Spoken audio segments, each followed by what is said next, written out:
Akkam jirtu dhaggeeffattoota fi jaallatamtoota qophii daandii wangeelaa shoo bakka jirtanitti nagaa waaqayyoo isiniif haa baay'atu jecha biyya laaf biyya keessa jirtanii qophii daandii wangeelaa kan dhaggeeffatan subscribe share gochuuf hiriyoota keessaniif hin dagatina. Har'a seenaa gabaabduu seenaa luba keenyaaf luba jaallatamaa kabajamaa luba guddicha luba guddinaa tumsaa isinii qabaannee dhufneerra.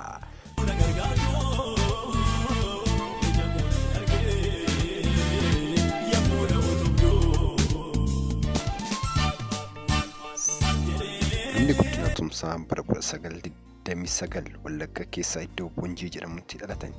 Lubni Guddinaa obboleessa waa'ee Oromootif wareegame Baaroo Tumsaa jedhamu qabu. Waldaan maqaan Yesuusii dandeettii gaggeessummaa fi beekumsa luba keenya guddicha Luba Guddinaa waan hubateef bara 1963 gara Ameerikaatti deemanii barumsa teoloojikaalii akka baratan godhee ture. Lubni Guddinaas ijoollee isaanii shananii fi haadha manaa isaanii Itoophiyaatti dhiisanii bara 1963 hanga 1966 achitti barumsa isaanii xumuran. Barumsa isaanii xumuranis digirii isaanii jalqabaa achi fudhatan. Erga barumsa isaanii xumuranii booda lubni Guddinaan gara Itoophiyaatti deebi'uun akkuma deebi'aniin General Secretary dura ta'aa waldaa maqaan Yesuusii Itoophiyaa ta'uun muudaman. Bara 1966 kaasee hanga lubbuun isaanii wareegamutti General Secretary yookiin dura ta'aa waldaa maqaan Yesuusii ta'uun tajaajilaa turan. Gaggeessummaa isaanii keessatti waldaan wangeelaa lallabuun kabaja ilmaan namaa fi walqixxummaa sabaaf sablammootaa irratti xiyyeeffata ture. Yaadi isaan teoloojikaalii kiristaana bu'uura godhatee guutummaa ilmaan namaa irratti xiyyeeffata ture. Barumsa argachuu, dhukkubsattoota yaaluu, guddina diinagdeen guddachuu, hawaasa tokkummaa isaa cimsuu fi amantii cimsuun wal qabata ture. Lubni keenya guddichi lubni guddinaa jechuun isaan ittiin beekaman keessaa tokko Afrikaa keessatti siyaasni eenyu jiraachuu akka danda'uu fi eenyu du'uu akka qabu murteessa jechuun komiin dubbatu turan. Kunis kan agarsiisu mirga uumamaa yookaan human right isa jedhan eenyullee namarraa fudhachuu akka hin dandeenye mul'isa ture. Mootummaan fiidaalii Haile Sillaasee warra balaaleffatan keessaa lubni guddinaa isaan tokko turan. Boodas mootummaa dargiidhaan lakki nama jedhan keessaa isaan tokko turan. Lubni Guddinaa bara 1979 mootummaa dargiitiin qabamanii mana hidhaatti galan. Pireezidaantiin Federeeshinii Luuteraan addunyaa yeroo sanaa lubbuu isaaniif waan sodaataniif pireezidaantii Taanzaaniyaa yeroo sanaa kadhachuun dhimma isaanii gidduu akka galan godhanii turan.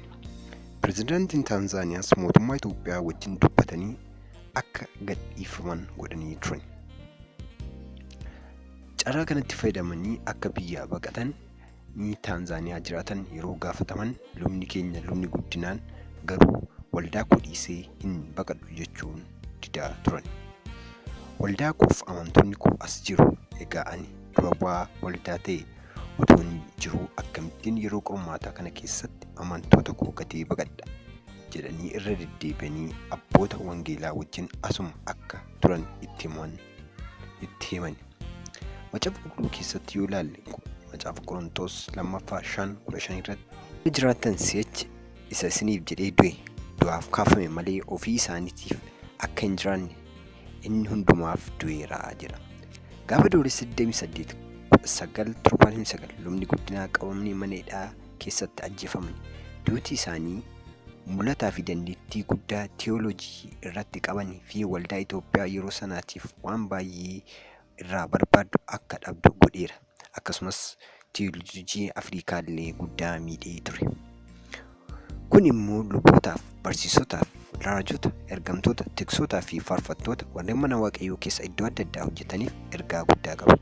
Yeroo ammaa warreen mana waaqayyoo keessa hojjenna ofiin jedhan dhuguma dhugaa wangeelaa lallabaa jiru moo haala yerootiin ilaalanii wangeelaa lallabaa jiru moo haala yeroo ilaalanii faarfachaa jiru, lallabaa jiru, raajaa jiru?